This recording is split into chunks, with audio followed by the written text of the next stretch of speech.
but try to think of a way to lift the energy level and the purpose of what you're doing in reading and writing by planning a fun celebration. Something that I think right now that could be helpful is audience.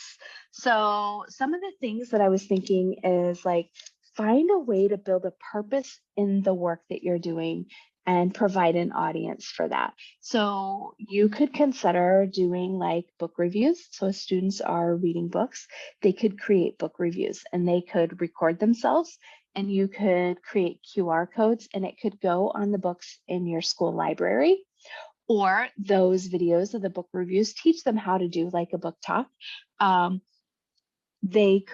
Those short videos could go like on your building library site or your school district social media, like listen to these students promoting some books that they think you should be reading. Like that would be really fun work for students.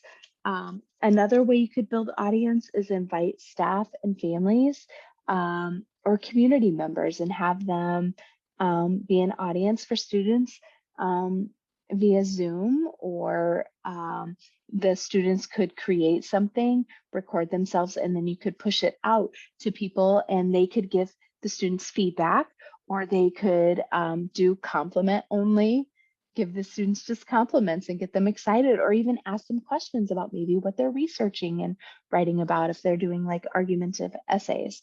And then I think like right now, find a way to create something to share with others just as an audience. So maybe think about what your classroom website looks like and how you can share the learning that's happening. And people could ask the students questions and see what you're doing, or ask for tips on how to try out a strategy that they're doing in their own work at home.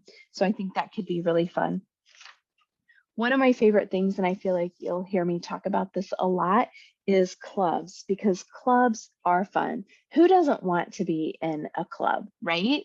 So like as a kid, I made up all kinds of goofy clubs and invited people in my clubs and made like stickers and posters, and who was able to be in my club and who couldn't be in my club. And my brother never could be in my club, but any girls could be in my club. So I was kind of a stinker sometimes. I apologize, but clubs are fun for kids.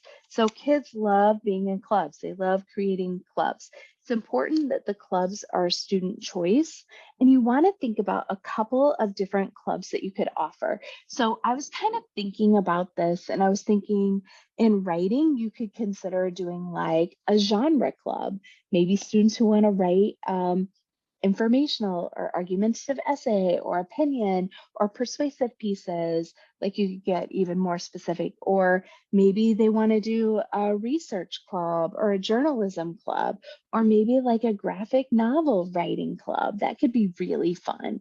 Another thing, like when I think about reading, you could do your book clubs. They could be like series books. Remember, if you've watched some of my other things or attended any of like my professional development, you know the importance of offering these books in different formats. So like holding the book, students being able to hold the book, you could have that digitally and then audio, so that students who maybe couldn't engage in the text through reading the words, they could engage in the text through listening to the book being read to them, because a lot of times our students who struggle maybe with reading the words still can do the high thinking work when they're not having to spend all that time reading the words. They can still have the conversations. They can still talk about the book with their peers. And what a great way to like help them feel connected, even more connected with their class. I think you could think about author study clubs, like where you have different authors or different types of books, like genres. You could think about science, like nonfiction clubs that are on science or social studies topics. You could think about poetry. And again, you could think about graphic novels. So I know that right now, like it's a tough time, but we want to get everyone excited so that we can finish the year off strong. Many of you have 6 weeks, 7 weeks left. And so what can we do that's going to get the kids excited and get you excited? These are just a few tips, and I would love to hear some of the things that you're trying in your classroom so that we could help as a community one another. Have a great day.